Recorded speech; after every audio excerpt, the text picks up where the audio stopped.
Welcome to The Explainer. The conflict between the U.S. and Iran has just taken a very dangerous turn, and we're here to break down exactly what's happening right now. All right, today is Saturday, March 14th. We're now 2 weeks into the war. And wow, in just the last 24 hours, things have escalated dramatically. Let's get right into it. Okay, so let's start with the big developments on the ground. First up, U.S. forces have launched a massive bombing campaign on Iran's Kharg Island. President Trump claims they hit, and I'm quoting here, every military target. Now, you have to understand this is a huge deal. Why? Because that one little island handles 90% of Iran's crude oil exports. And Iran's response? It was fast, and it's pulling more countries into the fight. They've fired back with drones and missiles, targeting Gulf nations that host U.S. military assets. We've even got confirmed strikes hitting the Dubai International Airport. So this is spreading. Meanwhile, back inside Iran, things are getting even more volatile. We're hearing about explosions that tore through a pro-government rally right in Tehran, killing at least one person.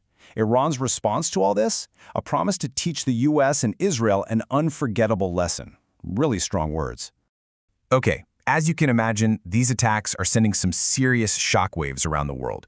We're seeing immediate and severe costs, both in human lives and in the economy. Let's talk about the human toll, because it's already just staggering. Iran's health ministry is reporting that at least 1,444 civilians have been killed, and when you factor in military personnel, some estimates put the total death toll over 2,000 people. Now, on the economic front, it is all about oil. With the Strait of Hormuz basically a war zone now, the price of Brent crude has just skyrocketed. We're talking past $103 a barrel. That's the highest it's been in 4 years. And just look at how fast this has happened. I mean, in only 2 weeks, both major oil benchmarks have shot up by more than 40%. That is a massive shock to the global economy, no two ways about it. All right, so let's shift gears and look at the leaders, because it's not just bombs and missiles. The war of words is escalating right along with them. Coming out of Washington, the signals are, well, they're pretty mixed. You have President Trump swinging from one extreme to the other. First, he claimed the war was, quote, very complete, which sounds like he thinks Iran is neutralized. But then he says, we haven't won enough, which kind of hints at a much longer fight. Over in Iran, the new supreme leader Mojtaba Khamenei just made his very first public statement. And boy, it was not subtle. It was a crystal clear ultimatum. Attacks on U.S. and Israeli targets are going to continue until American forces are out of the region, period. So you might be asking, how on earth do we get to this point so fast? Well, believe it or not, this all kicked off just 2 weeks ago. Yeah, it all began with a literal bang on February 28th. Joint U.S.-Israeli strikes hammered Iran.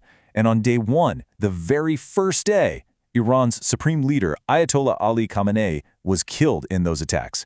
Then, just 2 days after that, his son was announced as the successor. Incredibly fast. So think about that. All of this has unfolded in just 2 weeks. Which leaves us with a really critical question, doesn't it?